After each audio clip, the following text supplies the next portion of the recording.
Hey, everybody, and welcome back to Christopher Garza Real Estate News. Now, today we're going to talk about the spring market in our update mainly and how many homes were either not listed or people kind of held back. So it really affected our spring market and the numbers of what we have seen.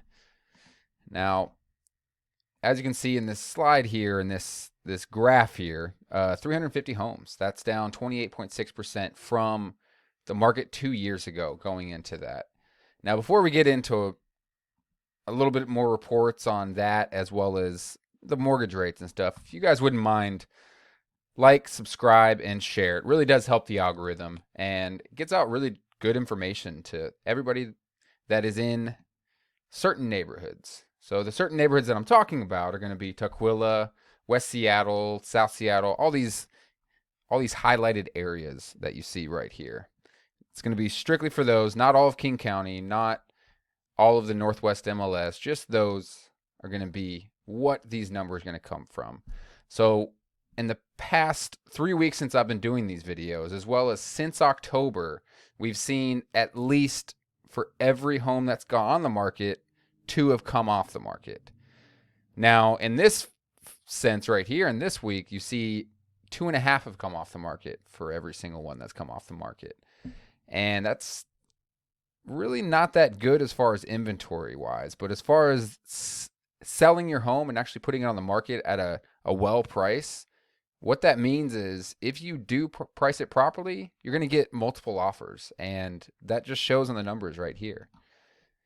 So with the interest rates, they have gone down slightly the past 3-4 weeks. They've gone down slightly, not enough to meet that 6.6 interest rate where a lot of the buyers really do come out of the woodwork and do come out and search for a home. There's something about the 6.6, which one of my team members does a lot of videos, and he quotes Lawrence Yun and how that is the interest rate in which a lot of the buyers do decide to say, hey, you know what? That's good enough to go back out in the market and look for everything. But where we are right now, as you can see with this Freddie Mac news thing right here, the potential home buyers have been watching from the sidelines. They're just waiting for those interest rates to come down. And one challenge that you see in there is the lack of inventory. Let's talk about that inventory, where we should be. The new listings here with the intersections on the yellow show where we should be. I wouldn't say should be, where we have been the past 10 years. Somewhat of a normal market would be about 10 years ago, where the inventory we had about 3 months, which is around maybe 1,200 homes just for this area in the 3-month area. Now we're seeing not only a lower bottom end, so January is here, all these are going to be 200 homes listed in January, December, right around those months. But you're seeing a lower decline even on the lowest. So January, you're only having 100 homes, whereas the hike is not going to be super high. There is still a hike there coming into the spring market. It's not as big as a lot of these other hikes that you would see here. Mainly 2019, you saw way down here. We were kind of similar with the amount of homes coming on in 2019 around the January, December time. And they saw that huge increase during the springtime. Now, we're definitely not seeing that. And a lot of that is due to sellers wanting to keep those either refinanced, or if they did buy during that time where mortgage rates were super low, they're not going to want to go and look for a new house with a 6.8, 6.9, even 6.6. They're probably not going to be coming out of the woodwork. So a lot of that, going back a slide there. A lot of that is where you see the graphs and the effects of this is going to be mortgage rates around this time.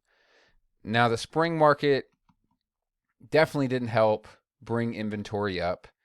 One thing it did kind of help was the new home buyers. So people getting into the homes for the first time, not people selling their home and then buying another home afterwards, or kind of, not giving to the market, not taking away from the market. These are what it specifically did was help people coming into the market, the new home buyers. And so at the bottom here, you can see there was less of a decline in government purchase applications last week, which was consistent with the growing share of first-time home buyers on the market. So a lot of these first-time home buyers aren't seeing as much competition from a lot of those other people that may have that low rate locked in. So it is kind of helping the new home buyers statistically what it shows.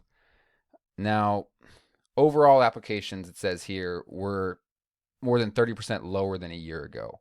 Again, a lot of that has to do with not a lot of the homes being available to sell. So you can't buy something that's not there pretty much. And this is all information just for you. There's no selling in here. So if you wouldn't mind smashing that subscribe button, I will see you next week. Have a good day. And happy 4th of July too, since I'll probably not do this before then.